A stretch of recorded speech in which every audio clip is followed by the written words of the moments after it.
If you ever get the chance to go to Dry Tortugas National Park, I would highly recommend that. This was a bucket list item for me that I've been wanting to do for literally years, but I didn't realize how much planning went into it. This is actually an extremely remote park. It's not visited very often. When I first saw this park, it was on a screensaver on my computer. You know how it shows you a different photo every day? Well, when I found out that that was near me, I'm in Alabama and it's in Florida, so in my mind, I was like, that's close, right? Oh my goodness, absolutely not. It is so far away from us. We drove, we drove all the way to Key Largo, and then we drove another 2 hours or so to go down to Key West to see this.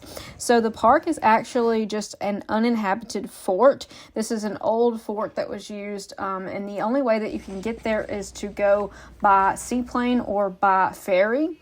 The ferry that we took was the Yankee Freedom, which was pretty expensive per person, and it's pretty much the only way that you can get out there. So in this video, I'll talk a little bit about how we took the ferry, how we planned our visit, and I'll have some crappy B-roll because, to be honest with you, most of the footage I took was underwater while I was snorkeling. Now, I came to do the snorkeling, and my boyfriend, he came to do the sightseeing of the fort. So we spent the whole day apart pretty much, which was fine for us because we like to go off and do our own thing. Camping is allowed, but camping sells out so fast, you guys. I wanted to do the camping, but I'm not sure we're really camping people anyways. You have to bring all of your water in, and you don't really have any resources when you get out there. The Dry Tortugas name is actually named because the dry means that there's no fresh water on the island, so you have to pack in all of your water. And then the Tortugas part means turtles, so I thought that that was pretty cool. Although I didn't see any turtles while I was there, I saw a lot of other beautiful fish and different types of sea stars. Definitely some beautiful reefs there that are still very active. And while we were there with a pretty big group of people, it wasn't super crowded. Everybody kind of dispersed, and I feel like a lot of the people wanted to see the fort, which was fine with me. I'm the crazy person who's in the water the entire time. I didn't even go on top of the fort. I did go in the fort, like, to see, but I did not go on top of it. I just felt like I needed to spend all of my time in the water, and it really paid off. I found a lot of the good stuff around these long pole pilings here. A lot of the coral reef formations were down in there, and I tried to make my video to where it's a little bit of B-roll here and there so you can kind of see. But if you want to find the good fish, all you have to do is go over here to where you see all of these birds nesting and go swim. You do not barely even have to swim. It's not deep at all.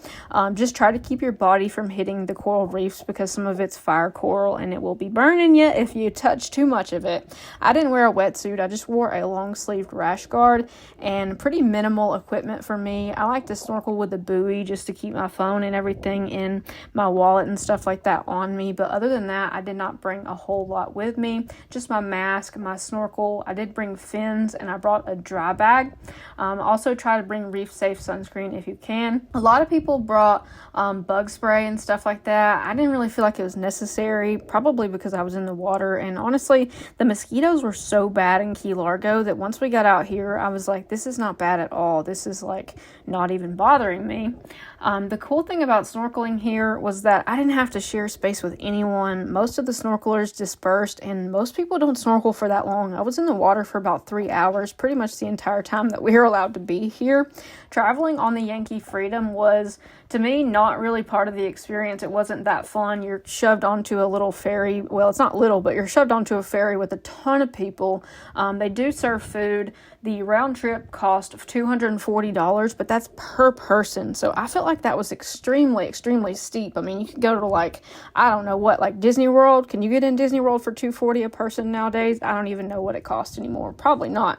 But $240 per person included the park fee, which it's a national park, so you're paying your park fee out of that. They pay it for you, and then it's also included like some snacks on the ship. You got like a coffee, some drinks, some biscuits, and things like that for breakfast. If you did want to camp, you do have to pay an additional, I believe it's around $20 a night, which is really not too bad. It's really just that the spots fill up really quickly, so you don't have really much of an option for that.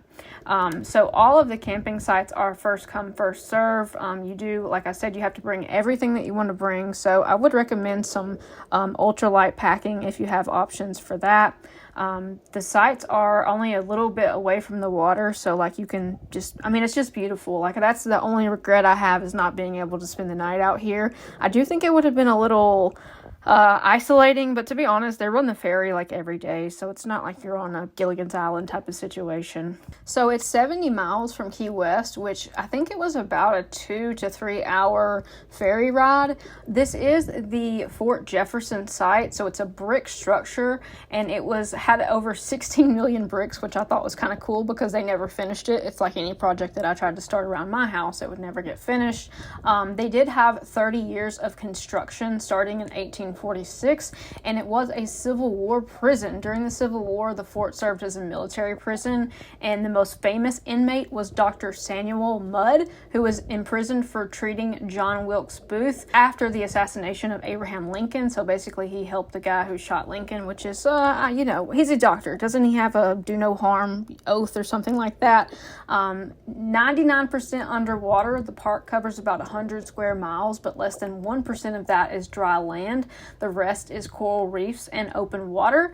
As far as wildlife, mostly saw fish and birds. I didn't really see any sharks. I mean, I wouldn't be surprised if there's a shark in this video that I just did not see because I got so much footage. I tried to cut this down to the most interesting parts and to kind of show you what you can expect if you are going to snorkel here. It would be amazing if there was a longer way to stay here. I mean, overnight obviously is the longest way that you can stay here, and maybe I'll go back. I'm 31 years old, and to me this is a lifetime opportunity for me to go out here, like once in a lifetime. And so, it was kind of on the expensive side of things, but I was at that point where I'm like, man, I don't know what's going to happen with the world. Everything's so crazy right now. I need to just go do the things I want to do in life. And so I spent so much time in 2025 just traveling, soul searching, and had my head underwater for as much part as I could. I also took a trip to Bonaire this year, so I'll have to make a video about that as well. I would consider myself to be a very beginner level snorkeler, I guess. I don't like diving. I know people are not going to want to hear that because they're going to be like, oh, why don't you just dive? But it's just too much to learn. It's too much effort. I just like being able to smack my mask on my face and just jump in. I don't like the whole process of diving. I've been seeing a lot of people diving in the same spots that I'm snorkeling, and to be quite honest, it doesn't look like they're seeing much more than I am. I feel like unless you're going a lot deeper and for a lot longer, there's really no reason that you can't just snorkel. And I feel like snorkeling is just a very entry-level thing, right? Like, it's not expensive to start. You can start snorkeling for like $50 or $100, just getting all of the supplies that you need. I don't know anything about the biology, the wildlife. I'm sorry. I'm just one of those like redneck people who just want to see it all. But I felt like that was pretty cool to come all the way from rural Alabama and to be snorkeling at Dry Tortugas. It just tells you anything that you want to do, you can do it if you just put your mind to it. And then you just are delusional. That's how I choose to remain, just not telling myself that I can't do anything. I can do anything in the world that I want to do. I just have to make it happen. It's funny because I called the ferry guy from the Yankee Freedom and asked him about the camping, and I was like, hey man, is there any way I can get out here and do this camping? And he's like, girl, they are sold out early. And I was like, well, tell me what do people do who want to do it? And he actually told me there's a Facebook group apparently about people who want to buy and sell their tickets, because sometimes people buy these tickets a year in advance or 6 months in advance, and then they wind up getting sick or they can't go or what have you, and so they want to sell their camping spot. And I said, well, if I get one, will you transfer it for me? How do I know it's real? And he said that he'd transfer it. So just want to tell you that. I don't know if that's going to apply to everybody who answers the phone, but I think that he saw a down-home southern girl who wanted to make something happen, so he was like telling me everything about it. But if you ever get a chance just to go to Florida, I don't know, like there's just so many amazing spots and amazing wildlife in Florida. The people, I don't know about. The people are a little kind of rough. It was so funny we were talking about, because we're from Alabama, but the life in Florida is so different from Alabama. I feel like the further south you go, people were just kind of like, wow, there was a lot of crackheads at the gas station. I don't know if that's the most relevant thing to talk about in this video, but there was a bit of culture shock for us because we spent a month in Key Largo. We actually found a pretty decent little Airbnb in Key Largo that had a like a fishing pier and kayak launch and stuff like that, and it was really cool to stay there. And so I just wanted to capture these moments because to me this footage is just something that I still can't believe that I did it, even though, like, I know travel is so crazy because people in the United States we don't even travel within the states. I see people all the time who are like from New Zealand or from Finland or Germany, and they are going to places in Alabama and Florida that I've never even been to. I've been to a lot of places that just like I felt like, man, this is so far away from home. And then you meet somebody who doesn't even speak English, who got on a plane to come and see it. So just really trying to take in the national parks that we have in the United States and be thankful for all of the wildlife that we have. And the biodiversity, even in the South, is just so amazing. I feel like people don't know about it. They always think about other places when they think about biodiversity. But even in Alabama, I think I looked up once, it was like one of the most biodiverse places in the world. So that is pretty cool to learn about. But you'll just see tons of fish and stuff in this video. If there's anything that you want to know, I'd be happy to answer. But pretty much all we brought with us on this trip was a backpack each. We brought sunscreen, of course. We brought a couple of snacks because I'm not about to rely on anybody to provide my food. I'm a prepper at heart, and I'm not fixing to just say, oh, I'm just hope they have food today, because for all you know, they could run out or what have you. But I brought some like high calorie granola bars. I brought plenty of water. I think I brought a Gatorade. I think I brought a shot of whiskey too. I believe I had a shot of whiskey before I got on, to be honest with you, because I was a little bit nervous.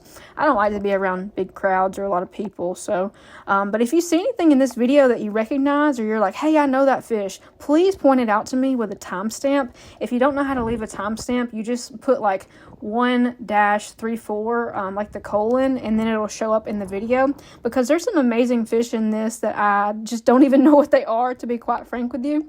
So if you're a biology person, please by all means point it out in the video where you see it. But I had such a good time here. This is one of the places where I think I'll think back when I'm older and be like, wow, I can't believe I did that. And that's one of the reasons why I wanted these photos, because these photos and these videos represent a time in my life where I'm just free.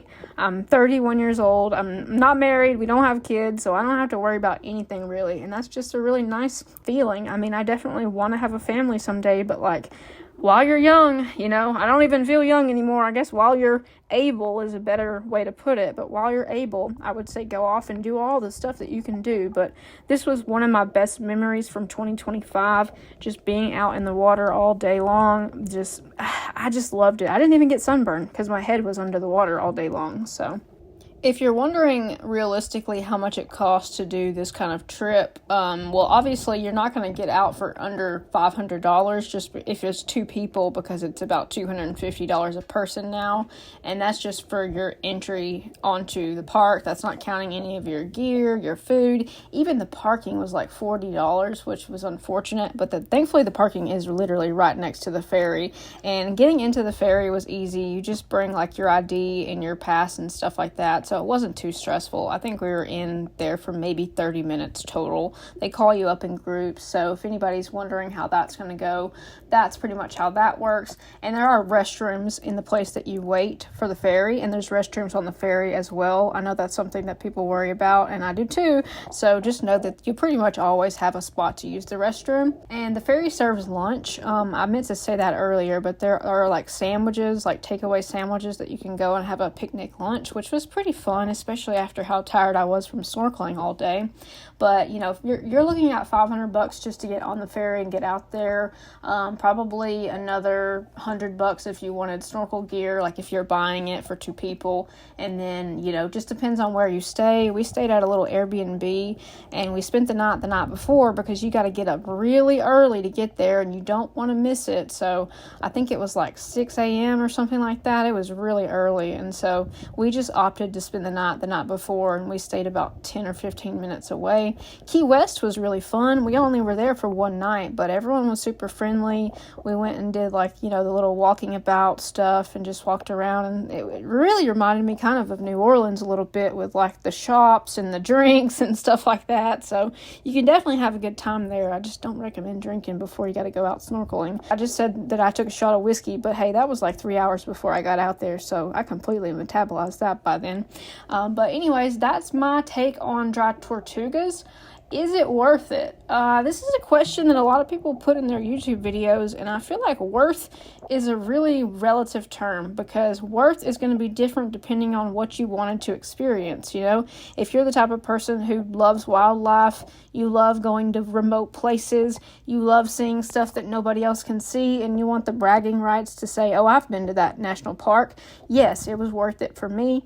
And at the end of the day, to be quite honest with you, if I spend $500 or $1,000, is it really going to make or break me at the end of my life? No, probably not. But I don't think I'll ever regret spending the money to go out here. I just don't think that it's a reckless use of time and money. It was absolutely an impeccable experience. Everyone that we had to, work with to get out here was super friendly. They know that this is a really important experience for people. And one thing I thought was a plus was that because it is so expensive, because it is so difficult to get to, the people you're doing it with really want to be there. Even though there was 100+ people on that ferry, all those people put time and energy and effort into getting out there. They put heart into it. They worked for it. Most of those people were working class people, and don't get me started on just like a good old Southern rant, but those people spent time and energy to make that money to get out there and to have that experience. And so I think you're in good company if you want to be out there. And the guys who worked on the Yankee Freedom were also really nice too. So they're a super friendly group of crew. And I don't have anything negative to say about this day. This day was amazing. The worst part about this day was how freaking tired I was at the end of it. I was absolutely exhausted, just wanted to sleep. I think I came home, maybe even had a little cry afterwards because I was so exhausted from everything. But it was a good cry. It wasn't like a sad cry, but that's my take on Dry Tortugas National Park. This is just my humble opinion. If you want to go out and snorkel, I'd just bring all your gear. I wouldn't mess with anybody else's gear, and I don't like having to wait on people. I don't like having to return it, or if I lose it or worry about it, what have you. Snorkel gear is really cheap. You can get on Amazon for probably $30, but that's my review of Dry Tortugas. If I had to rate it, I'd give it 5 out of 5 stars. Absolutely wonderful experience. I hope I get to go back again, but if I never go back again, this is definitely a place where I'll be telling my grandkids about.